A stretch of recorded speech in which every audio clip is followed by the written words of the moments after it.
그리고 이제 두 번째는요, 동방문명권의 구성원이죠. 제가 사실은 아주 오래전에 동방문명권, 동이문명권이라는 단어를 썼어요. 중화문명과 상대적이면서도 독자성과 고유성을 가진 이 전체의 공간을 제가 동방문명권, 그리고 한편에서는 동이공동체란 말도 썼는데요. 동방문명권의 구성원들, 그리고 조선족 질서에 속한 종족들은 고조선 문명권의 성립과 연관이 되고 발전에 연관이 되고, 그리고 그들이 우리의 어떤 연관성을 가지고 있는가는 찾아볼 수가 있는데 증거들을 찾기가 힘들잖아요. 다행히 고구려가 있었습니다. 그러니까 고구려에 연관된 역사활동이라든가 또는 고구려에 연관된 사료들을 통해서 유추가 가능한 거죠. 지난 시간에 말씀드렸지만 선비 5원에서 갈라져 나온 시루이라든가 해라든가 고마케, 이들은 문화상은 물론이거냐 혈연상으로 부여계와 연결이 돼 있습니다. 사료에 근거한 것이죠. 언어 문제가 있습니다. 언어의 중요성은 정말 중요하죠. 저는 그래서 실질적으로 제 논문에서는 언어보다는 기호란 말을 많이 써요. 코드란 말을 쓰거든요. 그 기호의 한 부분이 언어일 뿐인데요. 언어 문제가 있습니다. 인간은 특별하게 공통의 기호 또는 약호를 발달시켰다. 그리고 그들은 공통 분모를 생산했는데 그것들은 이를테면 몸짓이라든가 표정이라든가 소리, 언어가 아니죠. 소리라든가 아니면 신호, 사이죠. 그 다음에 나중에 나온 것이 흔히 말하는 언어, 랭귀지죠. 그리고 그 다음에 나온 것이 글자예요.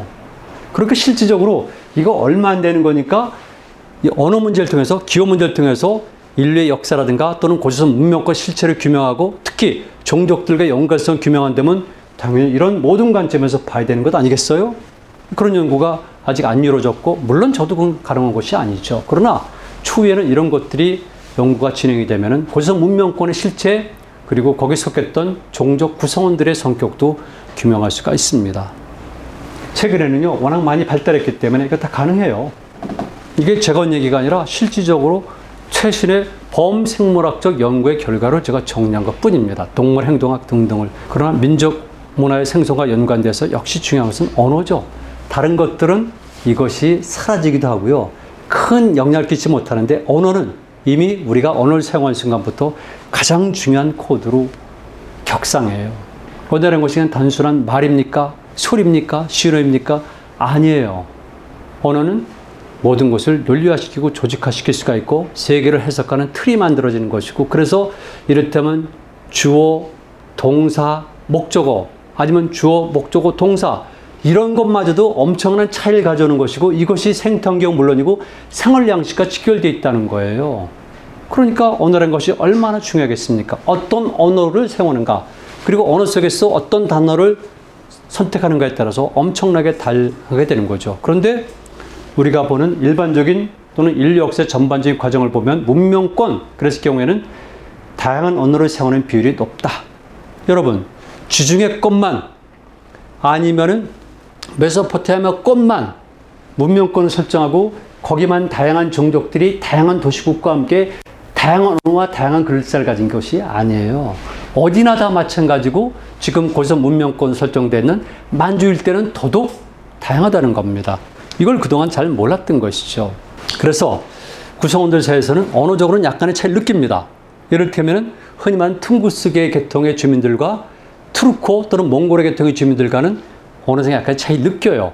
그렇지만 전체가 사는 다세 언어가 있잖아요. 로마 제국처럼 아니면 그리스 공동체처럼 마찬가지로 공통을 중심으로 해서 민족과 국가가 형성이 되는 겁니다. 그래서 하나의 넓은 필드 속에, 넓은 터 속에서의 문명권은 이렇게 다양한 국가 또는 정치체들이, 민족이 형성되는 경우가 많은 것이죠. 그래서 그들 간에 서로 어떤 식으로 공존하는가, 갈등과 투쟁의 문제까지 섞어가지고 여기에 역사의 진행이 있는 거거든요.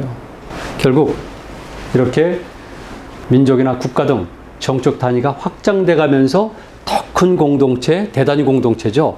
그리고 문화도 복합성을 띠게 되면은 우리 생각보다는 달리 언어의 비중이라든가 역할이 약해지는 겁니다.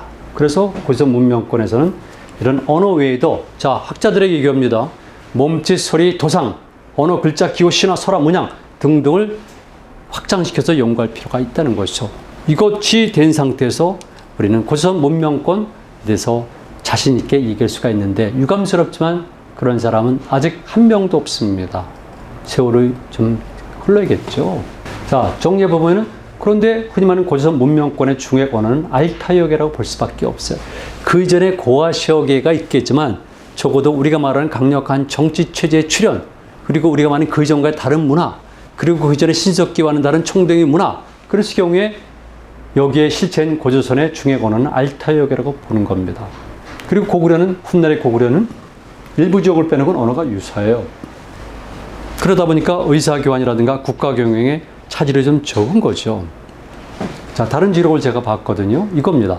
후한서죠. 거기 고구려전에 보니까 고구려는 부의 별정이다. 동옥조전에는 이렇게 되어 있습니다. 언어가 고구려와 대체로 같다. 동옥조의 언어와 고구려 언어가 같다는 겁니다. 예전엔 이런 기록이 있습니다. 노인들이 스스로 말한다. 자언. 얘는 고구려 같은 종으로서 언어와 법석이 대체로 비슷하다. 이런 얘기예요. 그러니까 종족적으로 계승성을 얘기한 건데 전체 정리하면은 부여계, 고구려계, 그리고 옥조, 백제 등은 동일한 언어를 사용했다고 보는 겁니다. 다 말씀드립니다. 다만 어떤 사료에는 옥조가 고구려 언어와 다르다는 것이 나와 있어요. 왜냐하면 퉁구스계가 많이 섞인 것이 옥조거든요.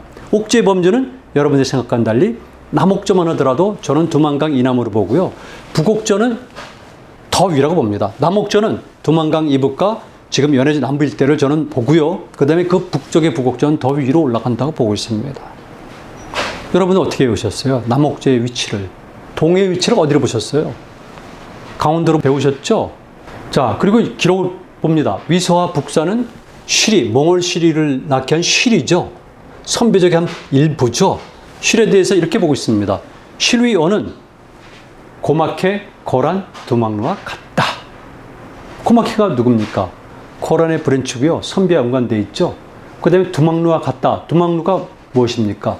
여러분 혹시 두막루국 기억하세요? 두막루국. 달말루 두막루. 그때 북부의 유민들이 세운 나라예요. 부여는 여러 차례 멸망했죠. 광개토 대왕에도 멸망했고 그 이후에 다시 문자명왕 때 멸망했고 그런데 유민들이 두막룩을 세웠는데 그 규모는 엄청나게 큽니다. 그래서 동쪽은 대에 닿았다고 기록이 되어 있거든요. 나하 주변이었었고 이런 것들은 제가 제 글도 그렇고 제가 운영하는 유튜브 윤명철교수의 역사대학 여기도 보면 따로 부여편을 제가 2편을 제작해서 오래전에 방영을 했어요. 두막루가 무엇인가? 자, 그래서 시려는 부여계인 고구려와 큰 차이가 없었다. 나오니까 그러면 우리는 다른 각도에서 봐야죠. 그런데 그들은 나중에 다르게 보는 겁니다. 그 이후에 특히 성리학자들은 그들을 오랑캐로 보는 거죠. 그래서 연구할 때는 특정한 사례를 활용해서 교차 비교하는 방식이 절대적이지 않아요. 그러나 고조선 문명권은 광해 어느 공동체가 분명하죠. 제가 이런 전제에 다른 겁니다. 제가 이런 기록을 갖고 얘기를 하더라도 이런 교차 비교 방식이 절대적인 이런 건 아니란 거죠. 그러나 그래도 설득력이 있다는 겁니다. 왜? 여러 사례 종합이 이런 결론이 나오니까. 그랬을 경우에 고조선 문명권은 광해 어느 공동체라고 볼 수 있다는 겁니다. 다른 언어 계통도 있지만 그래도 주력 언어가 있는데 그 언어는 흔히 말하는 부여 계통이라는 거죠. 조선을 계승한 거니까. 그리고 여기권에 속한 사람들은 또는 종족들은 생물학적 유사성이나 언어적인 유사성도 있지만 자연관이라든가 조상관, 신앙 등 세계관이 유사하다는 겁니다. 그래서 우리는 잘못 쓰고 있지만 샤머니즘 문화권이라는 말을 세우는 겁니다. 샤머니즘이란 말은요, 그 주체는 정확히 말씀드리면 동북만주 지방에 살았던 퉁구스계 주민들이 가졌던 특별한 종교 현상을 샤머니즘이라고 붙인 거예요. 샤만이 주가 됐기 때문에. 그런데 이런 문화권은 사실은 동북아시아 전체에 많이 유포되어 있고 오늘 바이칼 지역까지 가고 심지어는 천산의 끝이면서 파밀에 있고 있는 키르기스탄의 산 지역에서도 남아있거든요. 그래서 이런 것들이 유사하다는 겁니다. 그러면 당연히 고조선 문명권에서는 유사한 거죠. 이거 오래전에 만든 자료인데 조금 부족한 점이 있지만 제가 따로 만들 능력이 없어서 그대로 사용했습니다. 언어를 제가 사례 기록을 통해서 보니까 북부여는 나중에 두막농국으로 변하잖아요. 시리는 고마케, 거란, 두막농. 그 다음에 거란, 토요콘, 동부선비. 시리, 선비, 거란의 별정. 선비, 모형부, 그 다음에 탁발부 등등. 이렇게 전부 다 같은 계열성이 있습니다. 그래서 정리해보니까 북부여, 나머지 동부여, 고구려, 백제, 신라, 가야, 외, 동해, 옥조, 음루는 연결이 될 수가 있다는 겁니다. 자, 하나의 언어 공동체가 될 수가 있는 거죠. 아까 말씀드렸죠. 후한서 고구려전에는 부의 별정이 고구려다. 동옥조전에는 언어가 구려와 같다. 예전에는 같은 종이고 언어 법석이 대체로 비슷하다. 이때 구려를 했을 때 복잡하게 생각하지 마세요. 사례에 보게 되면은 흔히 말하는 홀변부여에서 발전한 고구려 이전의 구려라는 존재가 나타나는데 그의 많은 구려들은 고구려에서 곧잘 떼어버린 겁니다. 자, 그런데 이걸 보세요. 그럼 나머지 있지 않습니까? 이건 주로 알타이어계 사람들인데요. 나머지 소수종족들이 있잖아요. 지금의 이들은 에벤키족, 오론촌족, 다구르족, 나나이족, 우데게족 등등 이름 남아있고요. 그 다음에 유기, 하이, 야채 등등 그리고 기타 이름들이 많이 남아있는데 이들은 고지선 공동체의 중요한 부분은 아니에요. 왜? 이들이 있기 전에 선주민이었었기 때문에 토착주민들이었었고 그 다음에 이주민들에서 구축돼가지고 전부 다 외곽으로 빠져나간 사람들인데 그 사람들은 언어가 다르지만은 그래도 일부가 연관이 있다고 보는 거죠. 그래서 에벤키족은요, 중국에선 혁철족이라고 부르고 러시아에서는 나나이족이라고 불러요. 그리고 오론촌족이 있고 다구르족. 다구르족은 고구려의 연관이 깊다고 그러고요. 다구르족의 설화와 고구려의 건국설화가 유산점이 많이 있습니다. 뭐 이런 적을 제가 다 방문해 봤는데 우데게족도 유명하고요. 그리고 유기를 보세요. 사할린에는 유기란 존재가 있었고요. 그리고 홋카이도는 하이란 존재가 있었고요. 캄차카는 야차란 존재가 있었습니다. 그런데 특히 예를 들면 유기 같은 경우는요. 고구려와 당나라 전쟁을 벌일 때 3번의 통역을 거쳐가지고 왕자가 당나라에 조공을 바쳐요. 이유는 그들 자체 문제도 있고 당나라 입장에서 편하고 왜? 고구려를 외곽 포위할 수 있는 외교적 이점을 찾을 수 있으니까. 그래서 고구려와 수장 간에 벌어진 전쟁은 동아시아 국제대전, 동아중의 국제대전, 70년 전쟁 이 용어를 제가 만들고 논의에 전개합니다. 1993년도에 이미. 그러나 지금 말씀드린 유기의 문제와 야차의 문제는 그 이후에 찾았으니까 그 이후에 다시 보완한 것이죠. 우리 역사를 그렇게 봐야 되고요. 그리고 고구려도 마찬가지겠습니다만 특히 고조선 문명권을 설정할 때는 문명권에 걸맞게 어느 공동체, 혈연 공동체, 정치 공동체 있지만은 문명권, 필드 그랬을 경우에는 주변에 있는 영향력 끼치는 이 범위까지도 포함이 돼요. 중화 문명이 어떻습니까? 여러분, 중화 문명의 범주가 어떻게 설정됐습니까? 그런데 왜 우리는 동방 문명권을 또는 고조선 문명권을 설정하지 못하죠? 중요한 겁니다. 이번에는 고조선 문명권을 연구하는 관점을 제가 말씀을 드리는데요. 그 중에서도 그동안 있었던 우리 역사에 대한 몇 가지 오해를 조금 더 보강하겠습니다. 우리는 중국이란 정치체와 그 다음에 중화라는 문화 또는 질서의 개념을 잘 이해를 못하고 있어요. 중국은 정치체가 아니라 문화 질서의 개념입니다. 중화민국 그리고 현재 중화인민공화국 이때 중국이 국명으로 사용된 것은 근대에 들어와서입니다. 그런데 우리는 중국이라는 것이 마치 견고하고 고정불변의 것이고 마치 현재 중국의 학자들처럼 현재 중국 영토가 과거 고대에도 고조선 문명권 시대에도 전체가 중국의 문명권 아니면 중국이었다고 착각하고 있어요. 만약 여러분들 중에서 그런 분들이 있다면 그건 무식한 거니까 그러지 마세요. 중국과 중화의 개념의 용례는 시대에 따라 변천하고 있다. 제가 지난 시간에 잠깐 말씀드렸었는데요. 민족과 국조도 마찬가지입니다. 중국은 하나의 민족이 아니에요. 그래서 손문을 비롯해서 초기 근대화의 중국의 선각자들이 반청복명이지 않습니까? 아니면 청나라를 멸망시키고 새로운 공화국 그리고 새로운 민국을 건설하죠. 그때 그들은 고민합니다. 중국을 어떻게 불러야 될까? 그랬을 때 민족이라는 개념이 이미 광범위해졌는데 민족이라는 개념을 적용시키면 중국은 실제가 달라져요. 그래서 일시적으로 국족이란 말도 씁니다. 국이란 중국이란 나라의 구성원들 종족. 그런데 결국은 대세기 때문에 기호의 장악전이죠. 민족이라는 용어를 쓰고 결국 중화민족이란 말을 쓰는 겁니다. 그래서 우리는 그 시대에 따라 변천하는 것을 꼭 명심하시고요. 현재를 기준으로 해서 자꾸 고대를 재단하지 마세요. 그 시대 나름대로의 방식이 있는 겁니다. 자, 중화사상은 화이사상이죠. 화이. 이랬을 때 화는 결국 하도 되고 빛날 화자도 되는데요. 이는 중국인들에게는 오랑캐를 뜻하는 겁니다. 이것을 우리가 긍정적으로 해석해서 동인문화 얘기를 하고 저도 이걸 좋아하지만 그러나 중국인들이 인식상에서는 거의 초기부터 오랑캐라는 것이 강했었어요. 이거 확실합니다. 초기에는 이라는 글자의 분석 때문에 또는 이에 대한 긍정적 평가 때문에 아니라고 주장하지만 그 이유에는 오랑캐란 뜻입니다. 그리고 중화란 개념은 민족, 역사, 강역, 영토, 문화, 자연 등 총체적인 표현이에요. 그러니까 아주 다양하고 복합적인 것과 동시에 목적지향적인 것이 있는 거죠. 그래서 한나라 이후에 또는 그 위에 특히 수당에 번성하면서 이제 중화란 것은 문명적 의미를 갖게 되는 거죠. 우리가 여러 가지 평가를 하지만 중화 문명은 정말 대단한 것을 부정할 수가 없어요. 우리가 흔히 말하는 황하문화권만이 아니라 실질적으로 실크로드 지역만 하더라도 우리들의 상상을 뛰어넘을 정도로 대단히 뛰어난 문화를 이뤘던 겁니다. 제가 고구려 전공자고 고구려 누구보다도 많이 간 사람이고 고구려 벽화를 많이 봤어요. 고구려 벽화 뛰어납니다.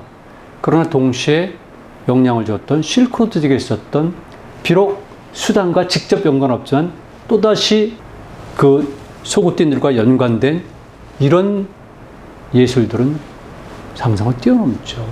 우리 다 인정해야 됩니다. 그리고 그 속에서의 고유성 문명권 또는 우리를 얘기해야 되고요.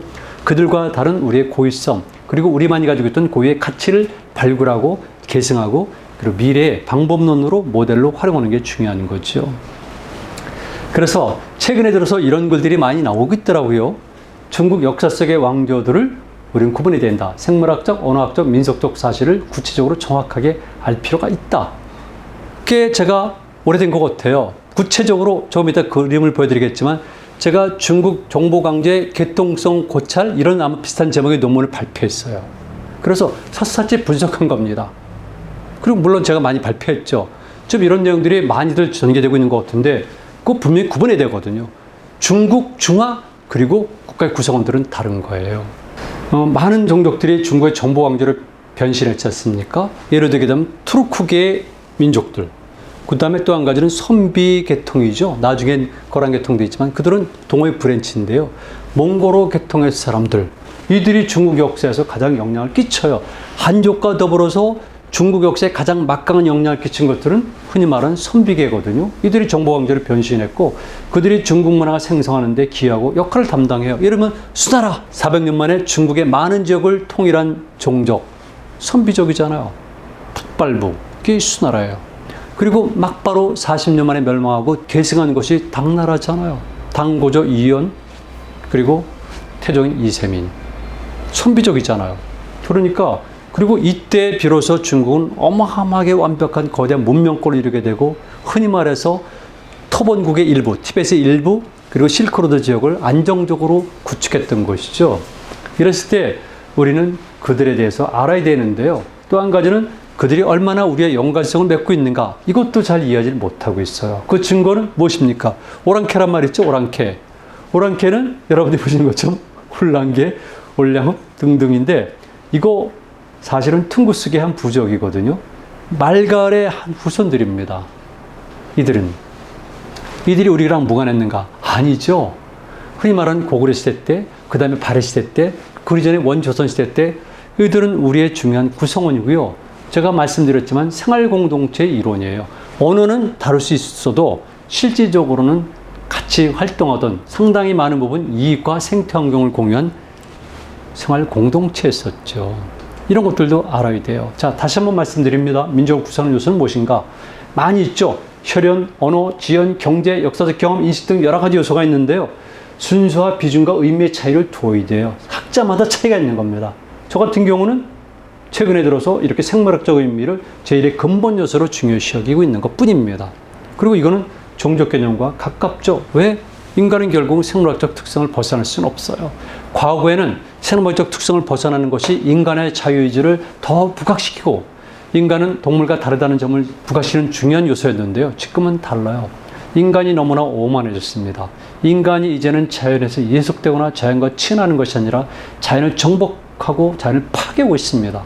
이런 입장에서 이제는 자연 생태환경 소중히 여겨야 되고요. 그런 관점에서 또 사실에 근거해서 생물학적 요소를 중요하게 보는 겁니다. 인간은 생물학적 특성에서 크게 벗어날 수 없어요. 다만 제가 새로운 신문명을 AI 문명이라고 규정을 하는데요. 진짜 AI 문명이 명실공히 구현될 때 생체적 인간과 또는 사이버적 인간이 결합된다면은 데미 휴먼이 된다면은 좀 다르겠지만 현재로서는 우리는 생물학적 연관성을 강조할 필요가 있어요. 인간은 너무 자연에서 멀어졌고요. 인간이 가지고 있는 생물학적 요소, 이런 육체적 요소를 너무 경시하고 있어요. 큰일이죠. 자, 고조선 문명권에는 지난 시간에 말씀드렸지만 다양한 종족이 있다. 또 다양한 부족들도 있다. 그리고 다양한 시족들도 있다. 이런 것들이 다 포함되어 있는데 사실은 이런 것들이 늘 같은 것이 아니라 시대와 지역 그리고 기록 주체에 따라서 달리 나타난다는 거예요. 복합적이고 중복적이고 그러니까 당연히 정확하게 또는 구체적으로 실제를 파악할 수가 없어요. 그래서 저는 고전 문명권의 구성원들, 주민, 그렇다면은 부족, 종족, 민족이 아니라 이렇게 주민의 관점에서 분석하는 거죠. 그래서 살고 있는 사람들이 중요한 것이지 거기에 혈연이라든가 언어라든가 역사 경험이라든가 이래서 더군다나 작은 부족이나 시족이나 종족 이런 거 가지고 구분하지 말자는 것이죠. 적어도 전체로서는 이렇게 주민의 입장에서 본다. 자, 보세요. 우리나라는요. 7세기 중엽에 신라가 통일했지 않습니까? 668년입니까? 아니면 671년입니까? 등등. 여러 가지 이론이 있을 수 있죠. 기존의 견해에 제가 일단 수긍을 가하는 겁니다. 백제는 660년에 멸망한 것이 아니죠. 고구려도 668년에 멸망한 것이 아니죠. 이거는 사관의 차이예요. 그래서 그 이후에 근대까지 우리 역사에 등장한 많은 국가들이 있었는데 보면은 그들은 혈연적이죠. 종족고르거나 살고 있는 터, 공간적이거나 사용하는 말, 언어라든가 문화라든가 또 우리는 오랫동안 역사적 경험이 공질성 띄우고 있잖아요. 그때 현재 우리가 직결되는 거죠. 그러니까 거꾸로 소급해 올라가는 겁니다. 그러니까 현재 한민족을 구성해서 소급해 올라갔을 때 마지막에 거기서 문명권에서 한 부분, 이게 코어가 되는 거죠. 중에. 그리고 실제로 이들이 남아서 현재까지 있는 거고 주변에 있었던 종족과 집단들은 중국 지역이라든가 서북쪽 지역으로 나가고 중국 문명의 창조자나 협조자나 흡수가 돼버린 거죠. 근데 우리는 그 정통성을 간직한 채 지금 남아있고요.